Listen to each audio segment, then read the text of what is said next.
comme on m'a demandé, c'est vrai que la question est tellement vaste, elle peut être abordée de plusieurs manières, mais j'ai vraiment privilégié de vous parler du côté de l'apport de la théologie, proprement dite, sans pour autant entrer dans tous les détails, plutôt que sur des pratiques plus concrètes qu'on avait eu l'occasion d'explorer dans un autre cadre lorsqu'on avait célébré justement le 10e anniversaire de Laudato Si en juin dernier, aussi et en partenariat avec les Églises vertes.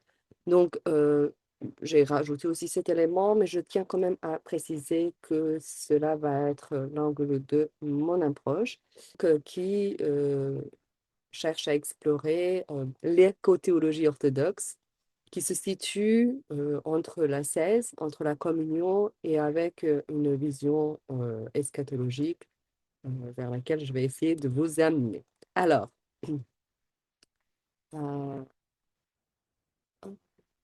donc, si on parle de l'éco-théologie orthodoxe, on va voir qu'elle cherche à articuler ensemble la spiritualité, la théologie, et puis aussi la responsabilité écologique dans une vision qui se veut être une vision intégrale, aussi bien de l'homme que du cosmos, de la création dans son ensemble. À partir de cette vision-là, il me semble possible de redécouvrir la création, vraiment comme étant un don de Dieu. L'ascèse, souvent mentionné, évoqué par les orthodoxes comme le chemin d'une liberté authentique de l'homme, et puis cette espérance eschatologique comme horizon lumineux de toute action écologique, donc qui donne sens à à tout notre œuvre, travail, sans pour autant déléguer l'eschatologie en fin dernier. En montrant que la sauvegarde de la création n'est pas possible, ne peut pas être dissociée de la transformation intérieure, de la conversion, de la métanoïa de l'homme, l'approche qui est soulignée par la théologie et la spiritualité orthodoxe va mettre en évidence la contribution spécifique de l'Église, de la pratique de l'Église orthodoxe, je l'espère plus que par la parole, au débat écologique contemporain. Alors, la crise écologique contemporaine, il est évident, représente l'un des défis les plus pressants de notre époque. Donc, on, on est tous bien conscients du réchauffement climatique, de la perte de la biodiversité, de la pollution massive, de l'épuisement des ressources naturelles. Et toutes ces réalités ne peuvent que interpeller profondément notre conscience humaine et exige en soi une réponse qui, à mon avis, et je ne suis pas la seule à le dire, dépasse les seules solutions techniques ou politiques.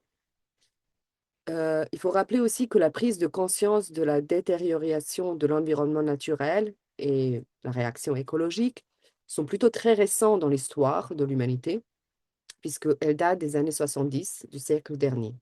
Donc cette réaction a pris une forme éthique, et cela au double sens, à savoir de morale et de mode de vie, et qui ensuite a inspiré de nombreuses personnes amoureuses de la nature et a créé des groupes qui s'organisent et œuvrent ensemble concrètement. Et puis elle a également pris une forme d'un mouvement politique qui a acquis une représentation parlementaire, parfois très forte, comme c'était le cas dans une durée assez longue en Allemagne. Elle a pris enfin une forme spirituelle, dans ce qu'on appelle l'éco-spiritualité, laquelle, et cela, je pense que touche particulièrement les États-Unis, fortement liée au mouvement New Age, et parfois aussi à une forme de néopaganisme, et aussi a pu se constituer en de nouvelles religions. Donc ça aussi, c'est un élément qui me semble important et demande à être quand même écarté un petit peu par rapport à des approches spirituelles ou religieuses qui sont proposées par les églises chrétiennes. Donc, ce rapprochement peut être souvent fait vis-à-vis de l'Église orthodoxe, où la perspective spirituelle et religieuse est également soulignée de manière très forte. Mais dans l'Église orthodoxe, cela se fait sur une base d'une cosmologie et aussi d'une pratique spirituelle qui sont élaborées au cours des siècles et qu'il faut tenir en compte. la tradition spirituelle de l'Église orthodoxe propose en soi une approche que j'estime être originale et qui enracine l'écologie dans cette vision théologique, dans la vision cosmologique et dans une vision anthropologique cohérente et qui va de pair, qui ne peut pas être dissociée de la pratique liturgique et spirituelle qui sont elles-mêmes fondées sur la valeur de la création et sur la façon dont l'homme doit entrer et vivre en relation avec cette création. Donc, cette perspective ne se contente pas d'ajouter une dimension spirituelle à l'écologie, mais repense fondamentalement notre rapport au monde créé à la lumière de la foi chrétienne et de l'expérience de la tradition de l'Église. Donc, cette réflexion s'inscrit dans le prolongement des enseignements, en tout cas ma présentation, des deux derniers patriarches de Constantinople, qui sont peut-être les plus connus sur le plan officiel de l'Église. C'était le patriarche Dimitrios Ier et surtout le patriarche Bartholomée, qu'on a surnommé le patriarche vert, mais également de nombreux théologiens orthodoxes contemporains qui ont développé une écothéologie rigoureuse et spirituellement enracinée. Je vais vous mentionner quelques documents et je vous enverrai une bibliographie, ce que je n'ai pas fait. Donc, je le mettrai ça dans un nouveau document que je vous transmettrai. Alors, on est limité par le temps, donc je vais essayer d'aller rapidement en vous développant un peu le parcours de cette réflexion. Donc, il me semble important d'aborder cette question à travers quatre grands mouvements. D'abord, la création comme don et comme communion, où nous allons regarder ensemble les fondements théologiques, à savoir que la création n'est pas un objet à exploiter, mais vraiment un don de Dieu qui est appelé à la communion avec son Créateur. Deuxième élément, c'est l'ascèse écologique, où nous allons regarder comment la tradition ascétique orthodoxe peut offrir un chemin concret de transformation face à notre société de consommation. Ce point ne peut pas être dissocié de la vocation sacerdotale de l'humanité, où nous pourrons regarder le rôle unique de l'être humain comme étant le prêtre de la création, comme étant le médiateur entre Dieu et le cosmos, étant à l'image de Dieu, et on crée à l'image de Dieu. Et puis, on va clôturer avec une espérance eschatologique et puis aussi une action présente. Donc, c'est l'espérance de la transfiguration finale est celle qui peut inspirer et orienter, donner le sens à notre engagement écologique aujourd'hui. Donc, je vais commencer par le fondement théologique donc de la vision orthodoxe de la création comme étant don de Dieu. Donc, pour la tradition orthodoxe, la création n'est pas le résultat d'un processus mécanique ou le produit d'une nécessité divine, comme c'était le cas dans les philosophies grecques antiques avec le néoplatonisme, où par l'émanation, l'univers, toute la création est par nécessité rattaché à Dieu, mais comme un acte d'amour libre et gratuit, puisque Dieu crée à partir de rien, ex nihilo. Et cela met une différence dans la vision chrétienne entre Dieu véritablement créateur et Dieu démiurge, c'est-à-dire celui qui se trouve en face d'un monde créé qu'il doit, par nécessité, organiser et rendre bon. Donc déjà, dans la vision de Dieu, on peut, dans la compréhension de la création, on voit une nette distinction. Euh, la création provient donc à partir de rien, mais par l'amour et dans la subordonnance d'amour de Dieu vis-à-vis de la création. Cette perspective nous transforme radicalement le regard que nous pouvons avoir vis-à-vis du monde naturel. Cela est dit de manière très poétique et très profonde par Saint Jean Damascène, donc qui a écrit le passage suivant. Donc je vous mets comme ça des passages pour un peu illustrer, densifier le propos. Donc comme Dieu était bon et au-delà de la bonté, il ne s'est pas contenté de se contempler lui-même.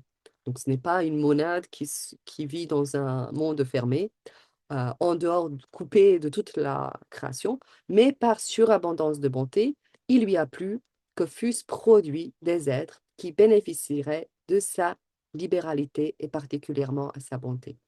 Il amène du non-être, donc du néant, à l'être et crée l'ensemble de l'univers, visible et invisible, ainsi que l'homme, composé de visible et d'invisible. Et c'est vrai que l'homme, dans la vision théologique chrétienne, est celui qui est le médiateur entre ces deux mondes, et l'incarnation du Christ aussi révèle la place que l'homme occupe dans l'univers créé, non pas comme un être, comme on a tendance d'entendre aujourd'hui parfois, autocentré, ça c'est la chute, enfin ça c'est la conséquence de la chute, mais et donc on n'est pas du tout dans une vision anthropomoniste de la présence de l'homme dans la création, mais dans une vision où l'homme est, comme on verra plus tard, au milieu de la création, ayant un rôle particulier à exercer.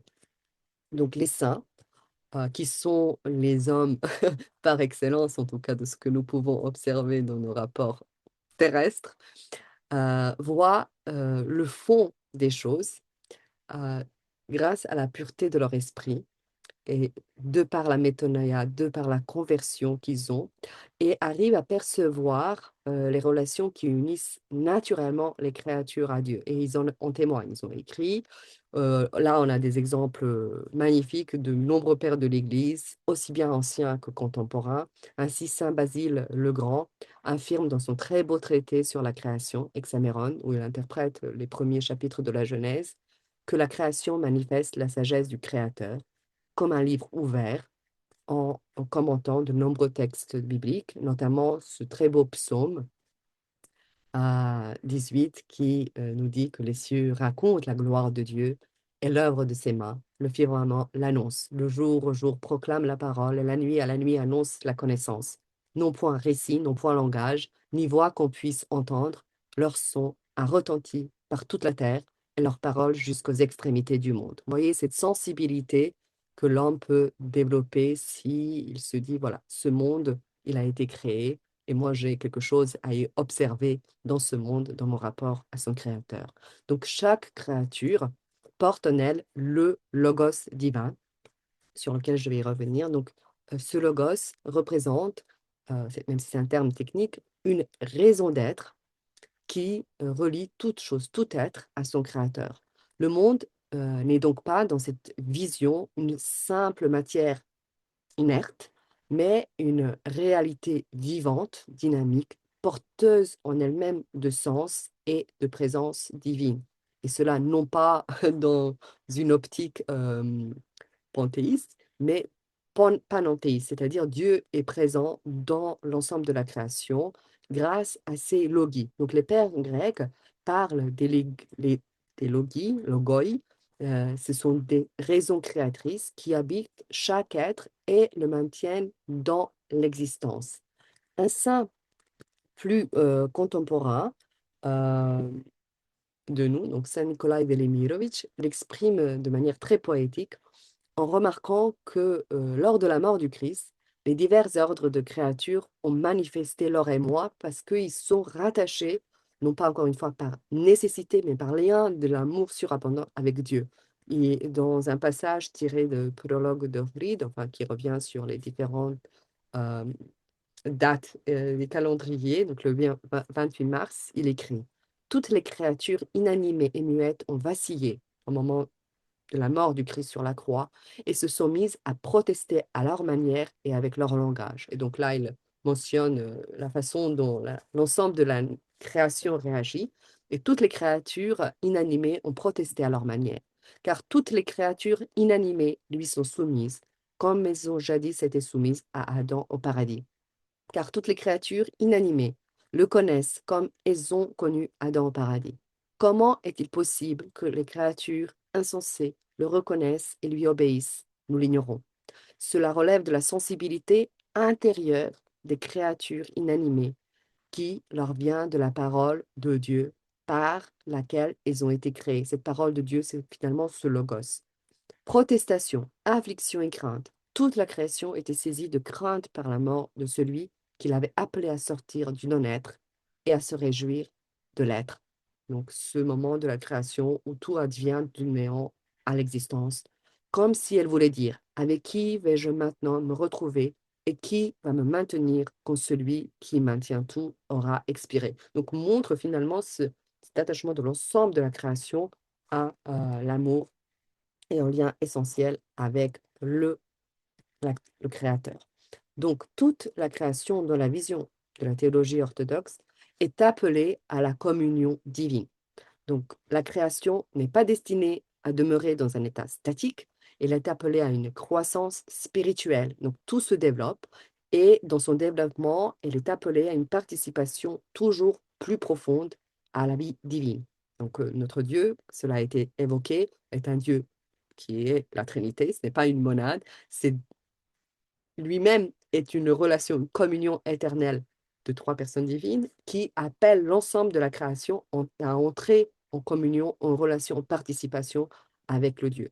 Donc, mais c'est avant tout au Verbe divin lui-même que se rapporte, comme l'évoque l'ensemble de la tradition spirituelle et théologique, les créatures. C'est en lui qu'elles ont été conçues avant même leur création. Donc, il y a eu un moment où tout a été conçu par Dieu, voulu par Dieu. Donc, ce n'est pas un moment qu'il le désire, et c'est lui qui a décidé au moment de leur venue à l'existence. Donc, il y a un passage du désir éternel de Dieu à la création essentielle, et c'est lui, en ce logos, que l'ensemble de la création subsiste. Et c'est en lui qu'ils ont leur fin aussi. Donc, l'ensemble de la création est voulu par Dieu, est maintenu en existence par Dieu, et existera éternellement en Dieu parce qu'on ne croit pas en un Dieu qui va changer d'avis, en fait, de par son amour et de sa grande miséricorde. Donc, au commencement, nous dit l'évangile de Jean, était le Verbe, et le Verbe était avec Dieu, et le Verbe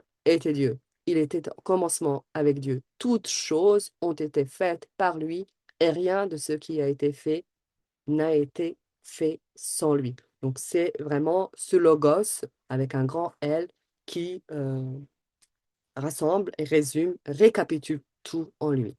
Un des théologiens orthodoxes qui me tiennent particulièrement à cœur, un père de l'Église du 7e siècle, Saint Maxime le Confesseur, est très connu pour avoir développé une cosmologie dynamique où tout l'univers est orienté vers cette union et où la communion avec Dieu représente ce qu'on appelle, nous, dans la théologie orthodoxe, la déification.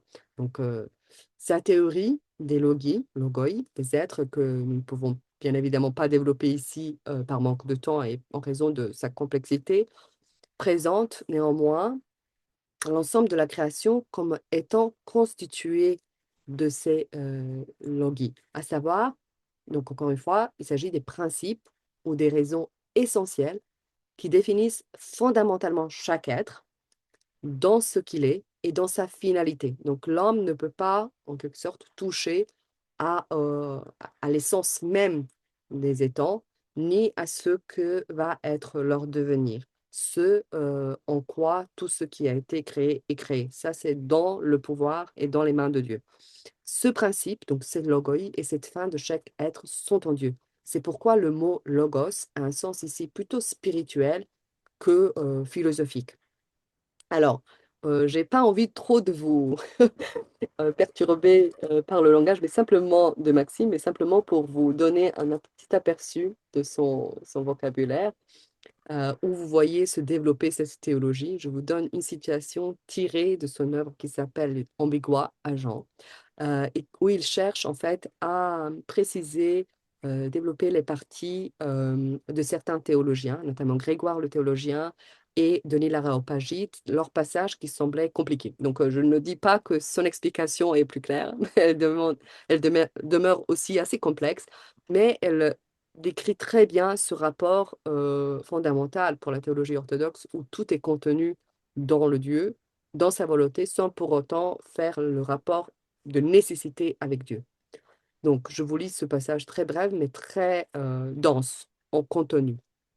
Ayant posé comme fondement, avant les siècles, les logis des êtres créés par son bon vouloir, donc tout est voulu, tout est conçu par Dieu depuis l'éternité, selon eux, donc selon ces logis, il a fondé la création visible et invisible à partir du non-être, c'est-à-dire à partir de néant, ex nihilo, ayant fait et faisant avec raison et sagesse toutes choses, c'est-à-dire il lui-même euh, reflète par sa prudence, sa providence, l'ensemble de la création. Et les tiennent en sa toute-puissance, non pas de force et de pouvoir et de destruction, mais de miséricorde, les universels et les particuliers au temps où il fait.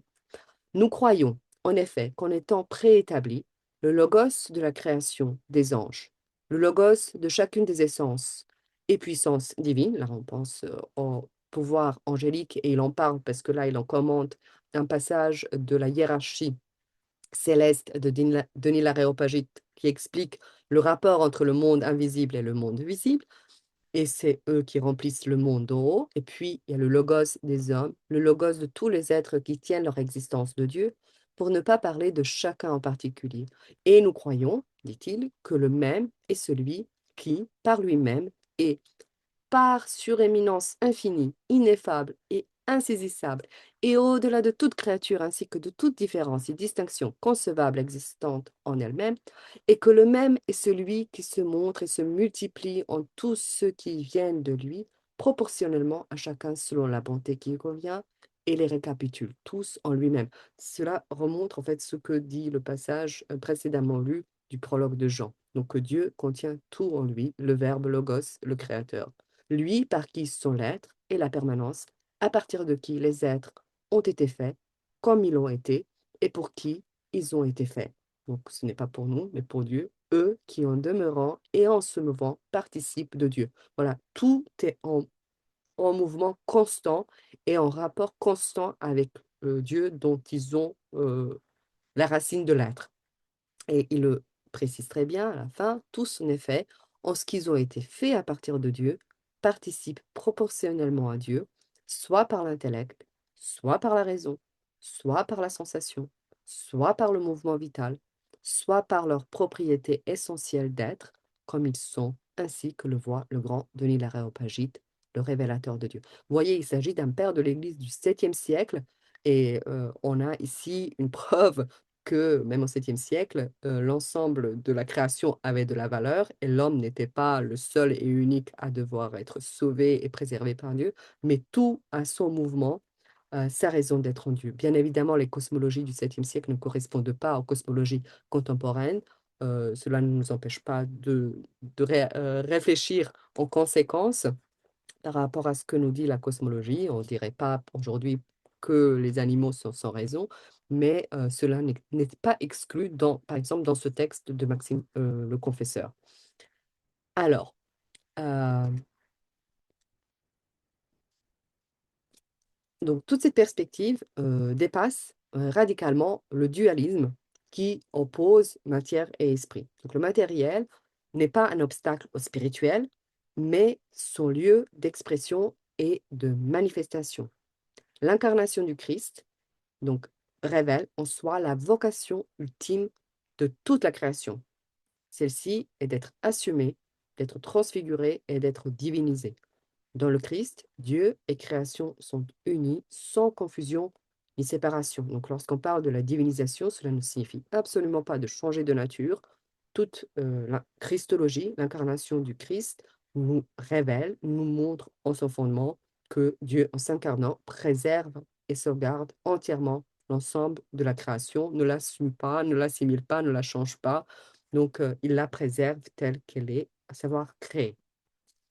Alors, compte tenu de ce qui précède, on peut dire que les relations idéales de l'homme avec la nature sont d'une part contemplatives, c'est-à-dire que l'homme doit voir dans la création un monde de signes, un monde de symboles qui amène son esprit à Dieu et qu'il doit en quelque sorte lire dans les créatures leur raison d'être, leur logi ou leurs énergies divines, si vous voulez utiliser le terme propres à l'hesychasme orthodoxe qui sont présentes et actives.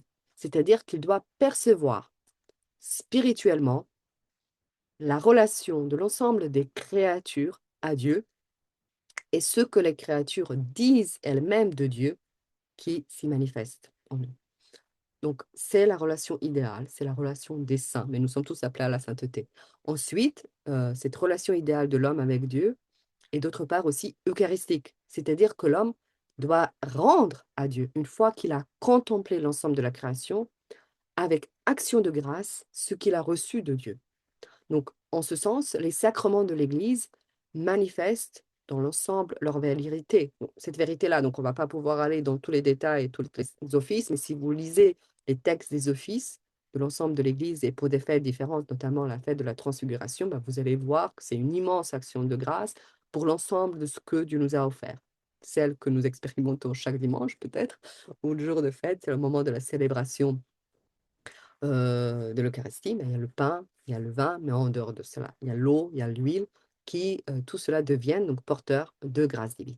Donc toute la matière est potentiellement porteuse du Saint-Esprit, que nous avons évoqué au début de ce cours, est capable donc de médiation entre Dieu et l'humanité.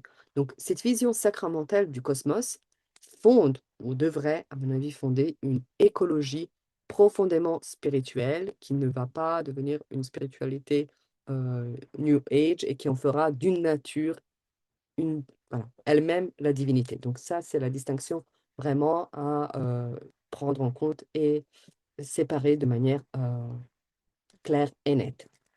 Alors, j'ai parlé de la relation idéale, mais le péché contre la création représente une véritable rupture de communion et n'est pas une chose à négliger. Donc, nous, ce que nous observons actuellement, c'est ce éclatement du rapport entre Dieu, l'homme et l'ensemble de la création.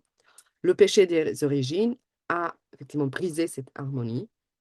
Cette rupture se manifeste par la domination violente et l'exploitation. Selon Maxime le Confesseur, le péché des origines a consisté d'abord dans l'ignorance de Dieu, qui s'est combinée ensuite avec la séduction que exercent sur l'homme les apparences sensibles des créatures, qu'il observe non plus en raison de leur rapport avec Dieu, avec ce logos, mais uniquement par rapport à lui-même, par rapport au plaisir sensible que l'ensemble de la création lui procure. Autrement dit, l'homme, en se détournant de Dieu, s'est tourné vers les créatures, les a considérées comme des réalités à soi, sans plus les renvoyer à leur créateur. Et donc, au lieu de voir dans les créatures, au-delà de leur apparence sensible, Dieu présent par ses énergies et par ses logis qu'il a déposés, Adam, va expliquer Maxime le Confesseur, s'est laissé séduire par leur seule apparence sensible et s'est arrêté à elle. Et donc le péché a introduit une mauvaise façon de voir les créatures qui a ensuite entraîné un mauvais usage de celles-ci. Autrement dit, l'homme qui a soif de Dieu, qui est une soif inassouvie, se tourne vers l'ensemble de la création et l'utilise en cherchant dans la création elle-même ce que la création ne peut pas lui donner parce qu'elle n'a pas les dimensions divines. Elle ne peut jamais répondre à la soif divine de l'homme. Ce qui fait que l'homme s'enferme dans la création et se comporte comme tous ces enfants gâtés que nous sommes, en voulant consommer la création. Et c'est vrai qu'au départ, ça produit de la joie, mais ensuite, ça produit de la souffrance parce qu'on est insatisfait, parce que cela ne remplit pas nos besoins. Et on se retourne de nouveau vers la création et on la consomme et on change totalement le rapport, le regard que nous avons vis-à-vis du monde. Donc, ça crée une idolâtrie matérialiste. Donc, cette crise écologique, en soi, révèle aussi une crise spirituelle plus profonde. L'homme moderne fait finalement de la matière une fin en soi, oubliant sa transparence à Dieu. Donc, le patriarche Bartholomée, en ce sens, a affirmé avec force que commettre un crime contre le monde naturel est un véritable péché. Donc, dans ce sens-là, de séparation, d'éclatement. Donc, ces déclarations théologiques inscrivent l'écologie dans le cadre de la vie spirituelle et de la conversion personnelle qui est nécessaire. Donc, la dégradation de l'environnement n'est pas qu'un problème technique, mais représente en profondeur le symptôme d'une relation qui est brisée avec Dieu, aussi avec soi-même et avec l'ensemble de la création. Elle révèle aussi l'état de péché dans lequel l'humanité contemporaine s'est enfoncée par son hubris et sa soif insatiable de possession avec les techniques modernes qu'il ne faut pas condamner, mais elle amplifie tout. Donc, si on est dans la bonté, bien évidemment, tout peut amplifier la bonté, mais si on est dans le mal, ben, ça amplifie le mal. Donc, saint Paul, finalement, nous parle de cet ensemble de la création qui gémisse et qui attend avec impatience la révélation des fils de Dieu. l'ensemble de la création, dont l'homme aussi souffre de notre péché et aspire à la libération. La libération dans l'état du péché ne peut être apportée pas par une conversion humaine, mais uniquement par le Christ, celui qui détient la création en ses mains et encore qui, selon les paroles de saint Paul, a réconcilié tous les êtres pour lui, aussi bien sur la terre que dans les cieux, en faisant la paix par le sang de sa croix. Donc je vous renvoie ici aux Colossiens 1, 19, 20. En s'incarnant finalement, le Christ a réuni en lui-même et en conséquence dans l'Église, qui est son corps, non seulement l'humanité, mais l'ensemble de la création. Donc là, je ne peux pas vous développer toute la christologie et toute l'ecclésiologie qui va avec. Je vais simplement évoquer un petit passage d'un autre saint contemporain, saint Porphyre, qui va exprimer ce mystère salvifique du Christ en ces termes. Le Christ a réuni le corps de l'Église avec le ciel et la terre, avec les anges, avec les hommes et avec toutes les créatures, avec toute la création de Dieu, avec les animaux et les oiseaux, avec chacune des petites fleurs sauvages, avec chacun des petits insectes. C'est ainsi que l'Église est devenue le pléron de celui qui est le savoir, le Christ. Là et le mystère de l'Église. Il écrit dans son ouvrage publié dans la collection de l'âge d'homme, Vie et parole. Donc cette perspective permet de comprendre que toute véritable écologie doit commencer par une métanoïa, une conversion du cœur, un changement radical du regard que nous portons vis-à-vis de la création et qui ne peut pas se passer dans une manière uniquement passive, mais elle est avant tout très, très active et ça change et impacte nos modes de vie directement, ce qui m'amène à l'ascèse orthodoxe comme étant le chemin de libération écologique. Désolée, j'ai dû vraiment sauter tous les pans de, de la chute et des conséquences de chute, mais on ne pourrait jamais s'en sortir si on s'arrêtait sur l'ensemble des détails. En tout cas, la tradition ascétique orthodoxe, loin d'être un rejet du monde matériel, peut offrir un chemin de libération face à ces passions évoquées qui continuent à enchaîner l'homme de tous les temps, puis l'homme moderne n'est pas épargné. L'ascèse n'est pas, il me semble important de le signaler, une mortification par mépris du corps ou le mépris de la création. Là, vous avez toutes les tentations gnostiques qui demeurent, qui séparent radicalement l'univers spirituel qui est bon et puis la création et le matériel qui est mauvais. Donc ça, c'est une façon de dire de manière très brute, mais on peut y retomber facilement dans ces séparations.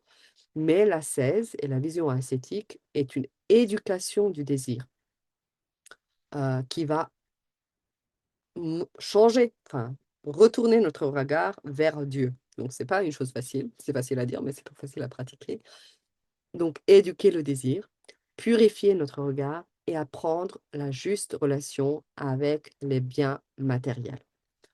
Ce sont, dans la tradition orthodoxe, particulièrement les pères du désert, dans leur vécu de leur retraite souvent radicale, en ne fuyant pas la création, mais en se retirant, qui ont cherché à restaurer avec la création cette relation authentique, cette relation libérée de la convoitise et de la domination. Donc c'est dans leur expérience qu'ils n'ont pas écrit des traités, souvent on ne peut pas trouver des traités des pères du désert, mais ils ont écrit des paroles, des sentences, et puis les personnes qui allaient les rencontrer ont noté souvent ce qu'ils expérimentaient, et c'est à partir de là que se construit tout ce pan de l'ascétique orthodoxe.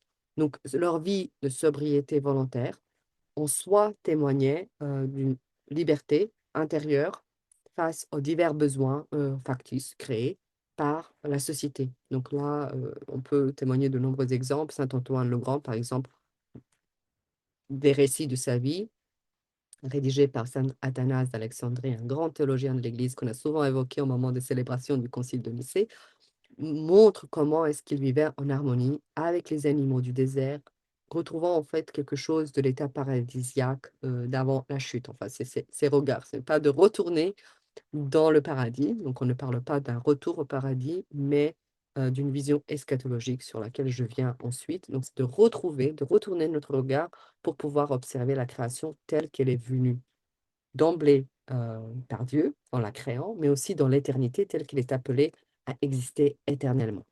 Donc là, il y a de nombreuses vertus écologiques de l'ascèse traditionnelle.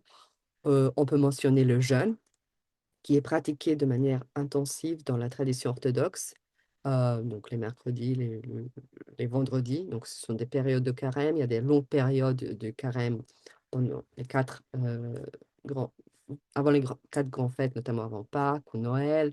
Et puis il y a aussi d'autres journées où on se prive enfin, de certaines nourritures, mais c'est pas que la nourriture, c'est aussi essayer de apaiser les stimuli de la vie quotidienne, qui va éduquer à une vie de modération et qui cherche en fait à briser la tyrannie de l'appétit insatiable. Donc aujourd'hui, on est dans une société qui veut tout immédiatement. Donc là, c'est vraiment un retrait qu'on peut pratiquer dans notre vie quotidienne. Et cette pratique nous enseigne du jeûne que l'homme peut vivre avec moins et que finalement la satisfaction ne vient pas de l'accumulation, mais plutôt de la communion, de cette contemplation. Cela permet aussi de développer le détachement, hem, qui peut nous libérer de l'esclavage des choses, hein, de cette passion, avoir toujours plus et chercher dans les choses matérielles ce qu'elles ne peuvent pas nous offrir. Et là, il ne s'agit pas encore une fois de l'indifférence, mais de cette relation juste. Posséder, mais sans pour autant être possédé par notre possession, utiliser, mais sans en exploiter les choses, jouir, mais sans pour autant les idolâtrer. Donc les moines orthodoxes, mais aussi tous ceux qui pratiquent ce détachement, témoignent qu'une vie de pauvreté volontaire peut être pleine de joie et de liberté. Et notamment, il y a des programmes en la faculté Loyola qui explorent justement ce regard que totalement nouveau, autre, dans des conditions différentes, des personnes qui vivent dans l'extrême pauvreté, qui nous en témoignent, nous apprennent quelque chose qui viendrait de cet ordre-là. Donc il y a aussi l'élément de la vigilance, de Nepsis, qui purifie les pensées à leurs racines. Donc, je vous ai pas mis de nombreuses citations, mais il y a un ancien père Thaddée de l'église serbe, donc voilà, je connaissais, parce que je viens moi-même de Serbie, qui parlait beaucoup en fait de ce rapport vis-à-vis de nos pensées. Telles que sont vos pensées, telle est votre vie. Et donc il montre en fait que voilà, cette vigilance vis-à-vis de nos pensées à leurs racines permet finalement de discerner les vrais besoins des désirs artificiels qui sont créés par de nombreuses publicités dans laquelle nous sommes plongés dans notre société de consommation. Donc cette lucidité intérieure est effectivement indispensable pour résister aux différents mécanismes qui sont présents aujourd'hui et qui alimentent la surconsommation. Alors, comment est-ce qu'on peut sortir du désert vers, vers notre ascèse urbaine contemporaine? Bah, j'ai déjà essayé de faire des rapprochements, mais c'est des choses qui aujourd'hui préoccupent de nombreux théologiens, de nombreux pères enfin, les pasteurs orthodoxes, qui vont chercher à rendre accessible cette tradition spirituelle aux fidèles, aux jeunes ou moins jeunes de notre temps. Donc, cela implique de la part de chacun une ascèse au sens vraiment strict, qui implique à la fois l'effort et renoncement et privation, avec comme éléments fondamentaux la tempérance et le sacrifice. Donc la tempérance est ici à comprendre à la fois la maîtrise de soi et aussi la modération dans la consommation de nourriture, mais aussi de tous les biens qui servent au confort et au plaisir. Et puis le sacrifice qui signifie un renoncement à une partie de ce que l'on a, à certains biens, à certaines richesses, à certaines commodités, ce qui implique aussi un renoncement à ce que l'on est, dans la mesure où ceci dépend de cela. Donc voilà.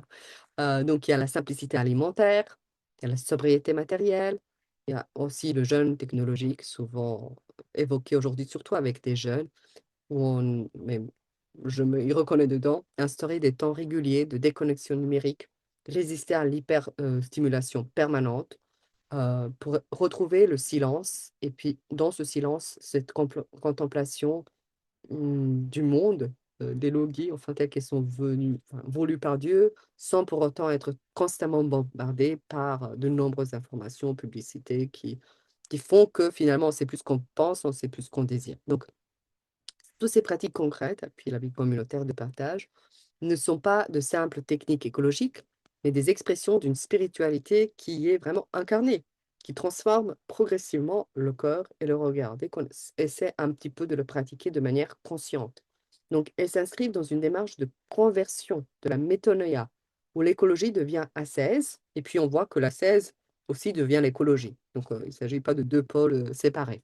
Donc, dans un premier temps, il est sûr, avant que ne soit retrouvé un nouvel équilibre, tous ces exercices de tempérance, de sacrifice, sont souvent vécus comme étant pénibles, voire parfois douloureux.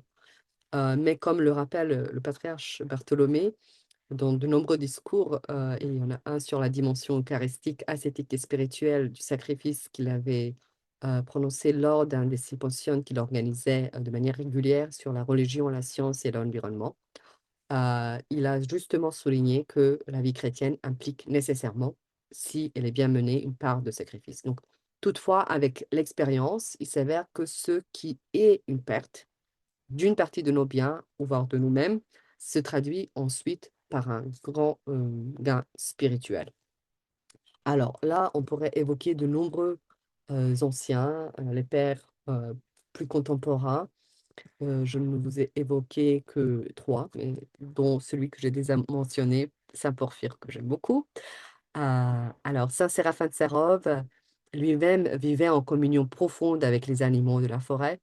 Et d'ailleurs, on le représente dans une icône avec un ours qui venait le visiter et mangeait dans sa main. Il enseignait en fait que l'acquisition de l'Esprit Saint, donc on évoque constamment, transforme tout notre environnement et restaure l'harmonie cosmique qui est brisée par le péché. Saint Silouan du Mont Athos affirmait qu'un cœur rempli de l'amour de Dieu ressent de la compassion pour toute la création. Donc, il refusait par exemple de tuer même les insectes et pleurait sur la souffrance de toute créature. Un jour, son disciple, le père Sophronie, avait noté qu'il rentrait en monastère de Vieux-Rossicon et il dit, là il donne ces paroles de Saint Silouan: «Je vis sur le chemin un serpent coupé en morceaux. Chaque tronçon s'agitait encore convulsivement. Je fus saisi de pitié pour toute créature, pour chaque être qui souffre, et je pleurais longuement devant Dieu.» Donc vous avez aussi Saint Porphyre, que j'ai déjà évoqué, qui avait aussi des dons euh, assez important de communion avec la nature. Il conversait avec les arbres, il bénissait les animaux malades, qui guérissaient. Donc, il y a beaucoup de témoignages qui viennent de ce côté-là. Et tous ces témoignages ne relèvent pas d'un simple folklore, mais révèlent vraiment la vocation profonde de l'humanité transfigurée, donc cet appel à la sainteté. Donc, une telle compassion à l'égard des êtres de la nature n'est pas un sentiment naturel, donc cela ne nous vient pas comme ça, mais un fruit de la grâce et aussi de notre synergie, de notre travail de conversion précédemment mentionné. Alors là, je pourrais vous donner un petit extrait, et je me rapproche de la fin, je vous assure, d'un père du désert, enfin d'un père aussi de l'Église, Saint Isaac le Syrien, qui a vécu quand même au 7e siècle et qui avait répondu autrefois en ces termes vis-à-vis de la miséricorde de Dieu. C'est une flamme qui embrasse, écrit-il, leur cœur pour toute la création, pour les hommes, pour les oiseaux, pour les animaux, pour les démons, et pour tout être créé, donc le cœur miséricordieux. Quand l'homme miséricordieux se souvient d'eux, et quand il les voit, ses yeux répandent des larmes à cause de l'abondante et intense miséricorde qui étreint son cœur. Vous voyez, là, la 16, c'est pas simplement ce qu'on peut sentir comme étant difficile au départ, mais après, elle permet vraiment d'avoir une telle sensibilité vis-à-vis du monde que voilà, on peut pleurer avec des larmes de joie et larmes de peine, puisque les deux sont tenus ensemble. Donc le christianisme, il est connu pour tenir les deux à la fois, donc la croix et la résurrection. L'un ne va pas sans l'autre. À cause donc de sa grande compassion, son cœur devient humble et il ne peut plus supporter d'entendre ou de voir un tort ou la plus petite offense faite à une créature. C'est pourquoi il offre continuellement des prières accompagnées de larmes pour les animaux sans raison, pour les ennemis de la vérité et pour ceux qui ont fait du tort. Bon, animaux sans raison, on est quand même au 7e siècle, mais pour quelqu'un prête attention de cette manière-là à l'ensemble de la création, dans le monde du 7e siècle, je ne suis pas entièrement sûre que c'était quelque chose de vraiment quotidien. Donc, il faut contextualiser aussi les choses. Pour qu'ils soient protégés et qu'il leur soit fait miséricorde, il prie de même pour les reptiles à cause de la grande miséricorde qui remplit son cœur au-delà de toute mesure à la ressemblance de Dieu.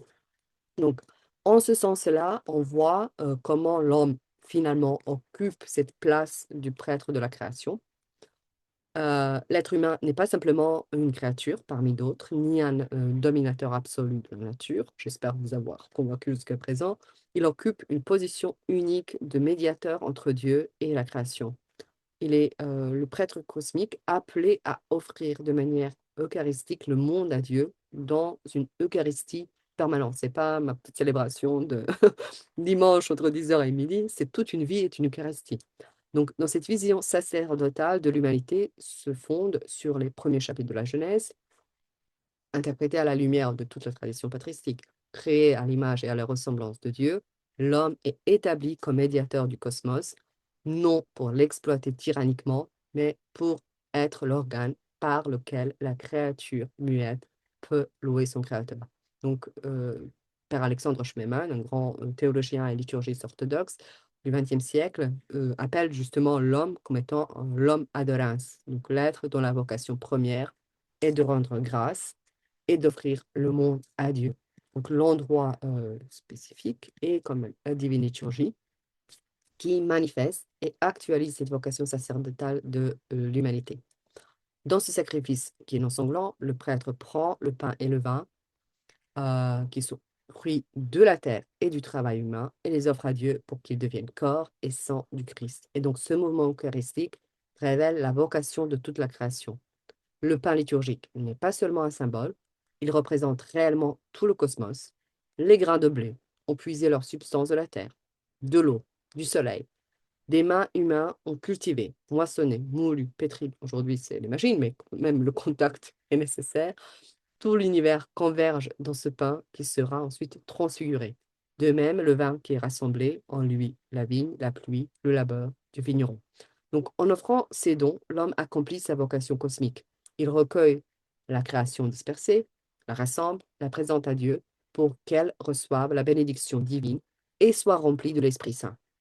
Donc, il ne s'agit pas d'une spiritualisation qui mépriserait la matière, mais d'une transfiguration qui révèle et actualise la vocation divine qui est inscrite dans toute réalité créée. Et donc, en ce sens-là, on parlera de l'Eucharistie cosmique. Et là, je vous donne un passage du Père Alexandre Schmemann, Le monde comme sacrement. Nous avons une tâche simple et elle est heureuse. Certains disent que nous devrions nous concentrer sur ce monde comme si Dieu n'existait pas. Nous disons plutôt que nous devrions nous occuper de ce monde avec amour parce qu'il est rempli de Dieu, parce que par le moyen de l'Eucharistie, nous le trouvons partout, dans les horribles désastres, aussi bien que dans les petites fleurs, la présence de Dieu.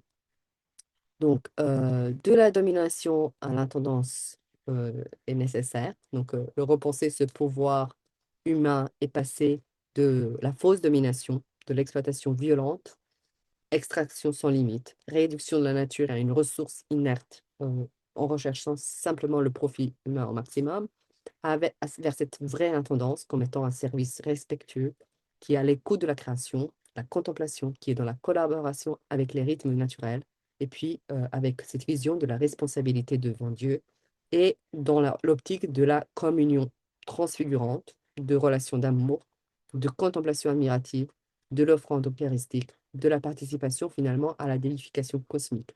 Donc cette intendance implique une responsabilité devant celui qui nous confie ses biens. L'homme n'est pas propriétaire absolu de la création, mais gérant temporaire, qui devrait rendre compte de sa gestion. Donc cette perspective fonde une éthique écologique exigeante. Nous ne pouvons pas légitimement épuiser les ressources, empoisonner les écosystèmes ou provoquer l'extinction des espèces, car nous ne sommes que les intendants d'un bien qui appartient ultimement à Dieu et aux générations futures. Et ce n'est pas des grandes paroles, chacun à notre niveau peut essayer de faire ce qui est en son pouvoir. Et là aussi, la vigilance mentionnée précédemment nous aide à le faire. Donc, à notre niveau, Dieu nous demandera ce que nous avons pu faire et non pas ce que les autres ont pu faire ou gérer les choses. Donc, après, toute la beauté et la théologie transfigurante est représentée aussi dans l'iconographie qui en elle-même traite les matériaux avec le respect, la prière, sachant qu'ils deviendront aussi porteurs de présence divine. L'homme devait traiter ainsi toute la création avec révérence, reconnaissant en elle la possibilité de la théophanie, de la révélation de Dieu. Donc, tout être créé est potentiellement iconique, pas simplement l'homme, capable de révéler Dieu. Donc, le monde entier est appelé ensuite à devenir une immense icône cosmique manifestant la gloire du Créateur. Et celui qui pourrait le dire, le chanter, l'exprimer par la doxologie, c'est l'homme en se sanctifiant, en devenant lui-même le saint pour voir dans les exemples que j'ai mentionnés précédemment cette vision plutôt donc, eschatologique, mais présente déjà ici et maintenant dans notre vision théologique. Alors, l'éco-théologie orthodoxe va se distinguer par l'importance qu'elle accorde à l'eschatologie, loin d'être donc une évasion hors du monde présent. Cette espérance eschatologique fonde et oriente l'action écologique dans le temps présent. Donc, le plus vous êtes conscient que le jugement vient, que Dieu va, voilà, vous demander les comptes, vous en étiez, ben vous agissez. En fait, vous devenez conscient de tout ce que vous faites, de tout ce que vous pensez. Donc, voilà, la vigilance spirituelle. Et ça délivre à la fois du désespoir paralysant face à l'ampleur de la crise et aussi de l'utopisme naïf qui croirait pouvoir créer le paradis sur Terre par nos seuls moyens. Donc, selon la tradition orthodoxe, la création entière est destinée à être transfigurée, non détruite. Le royaume de Dieu n'est pas un monde spirituel désincarné, mais cette création même que nous vivons, que nous observons, purifiée, glorifiée, révélée finalement à ce qu'elle est dans sa bonté divine. Et ça aussi l'affirme dans Romains 8, 21, la création elle-même sera libérée de l'esclavage, de la corruption, pour avoir part à la liberté et à la gloire des enfants de Dieu. Donc, toute cette image de transfiguration voilà, préfigure les temps eschatologiques avec la transfiguration du Christ sur le mont Tabor, qui occupe une place centrale dans la spiritualité orthodoxe. Euh, Là, nous voyons la divinité du Christ, mais aussi la destinée glorieuse de toute la création dans cet événement. Sur la montagne, le corps du Christ rayonne de la lumière divine, ses vêtements deviennent éclatants, et même la montagne en tant que telle participe à cette manifestation de la gloire. Euh, je vais essayer d'avancer un petit peu. Alors, pour vous dire en quoi est-ce que cette attente active implique une action responsable, ou l'eschatologie chrétienne, en maintenant la tension créative entre l'attente et l'action, entre le déjà et le pas encore, nous permet d'éviter le quiétisme. Donc l'attente du royaume ne justifie pas la passivité. Au contraire, espérer la transfiguration finale implique de commencer à vivre dès maintenant selon les valeurs du royaume, la justice, la paix, le respect de la création. L'espérance, elle est active, elle n'est jamais passive. Éviter l'utopie avec l'action écologique. On ne prétend pas créer un paradis terrestre par les seules forces humaines. Elle reconnaît que seul Dieu peut accomplir la transfiguration finale. Et cela nous met dans une position d'humilité qui libère de l'anxiété du résultat et permet de préserver de persévérer malgré les échecs apparents, parce qu'on a pu voir que aussi les plus grands activistes dans l'écologie, ne voyant pas forcément des résultats, avaient tendance de tout laisser et puis bon, abandonner. Voilà, peut-être pas dans la pensée, peut-être pas dans l'esprit, mais voilà, ça nous permet aussi de garder une tempérance. Agir dans l'esprit. Donc l'action écologique, authentiquement chrétienne, n'est pas d'abord volontariste, mais pneumatologique. Qu'est-ce que cela signifie? Cela signifie qu'elle s'accomplit dans la docilité à l'Esprit Saint, qui renouvelle la force de la terre. Donc elle est prière en tant qu'action, contemplation en tant qu'engagement. Donc cette coopération synergique entre l'effort humain et la grâce divine caractérise toute anthropologie orthodoxe et s'applique particulièrement ici à toutes les questions de l'écologie. Alors, il y a des signes d'espérance nombreuses sur lesquels je ne vais pas m'attarder. Les activités du patriarcat écuménique, les monastères qui développent des approches écologiques, les initiatives paroissiales de par les programmes d'éducation écologique.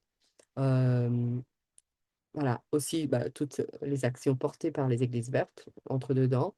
Et puis aussi les dialogues interreligieux qui permettent aussi de voir dans les rencontres des valeurs de sagesse écologique d'autres traditions et de nous enrichir. Alors, la synthèse, donc c'est 4 piliers: vision théologique, l'anthropologie sacerdotale, ascèse libératrice et l'espérance qui transfigure. Je vous enverrai le slide, donc vous allez pouvoir le regarder en détail. Donc, pour conclure et laisser un peu de temps pour les questions, il me semble que l'écothéologie, vue dans l'optique orthodoxe, nous convie à une conversion écologique qui soit véritablement intégrale, donc touchant simultanément notre relation à Dieu, en premier, à nous-mêmes, et puis aux autres et à l'ensemble de la création. Elle ne propose pas simplement des gestes techniques ou des ajustements superficiels, mais une transformation profonde du cœur, du regard, une métanoïa authentique qui permet aussi ensuite une action authentique. Donc cette conversion ne peut s'accomplir que dans la vie liturgique et sacramentelle de l'Église, où la grâce divine nous configure progressivement au Christ et nous rend capables de vivre selon notre vocation sacerdotale. Elle exige aussi l'ascèse quotidienne, la lutte contre les passions, la pratique concrète de la sobriété et du partage. L'espérance eschatologique nous libère de l'angoisse paralysante, euh, qui est réelle, vu l'ampleur de la crise. Nous savons que le dernier mot n'appartient pas à la destruction, mais à la transfiguration, pas à la mort, mais à la résurrection. Et finalement, cette certitude nous permet d'agir avec persévérance, voire avec joie, même quand les résultats semblent dérisoires. Alors, dans un monde qui est marqué par le matérialisme, par la démesure aussi, la théologie, dans son ensemble, je pense que la théologie chrétienne le dit dans l'unique voie écuménique, mais si je dois parler au nom de l'Église orthodoxe, offre le témoignage d'une écologie enracinée dans la contemplation, dans la beauté, dans la sainteté. Vous avez de très belles pages en langue française d'Olivier Clément sur la beauté qui transfigure le monde. Donc, elle rappelle que cette théologie, cette anthropologie, cette cosmologie, que sauver la planète commence par sauver son âme, et que la véritable révolution écologique est d'abord spirituelle. Et là, je me réfère aux paroles du patriarche Bartholomé, souvent citées, selon lequel la solution à la crise écologique ne viendra pas seulement de nouvelles technologies ou de nouvelles lois, mais d'un nouveau cœur, enfin, qui met finalement en place des nouvelles technologies ou toutes ces nouvelles lois et gère l'ensemble de notre vie commune ici-bas, sur la Terre et dans l'univers que nous habitons. Donc, mon désir, mon espérance, c'est que nous puissions répondre à cet appel avec courage, avec espérance, en coopérant à l'œuvre de l'Esprit que nous avons évoqué dès le départ de ce cours, mais aussi de toute notre action qui, encore une fois, est le seul à renouveler la face de la terre, parce que le temps que nous habitons maintenant est le temps de l'Esprit. Je vous remercie pour votre patience et votre écoute.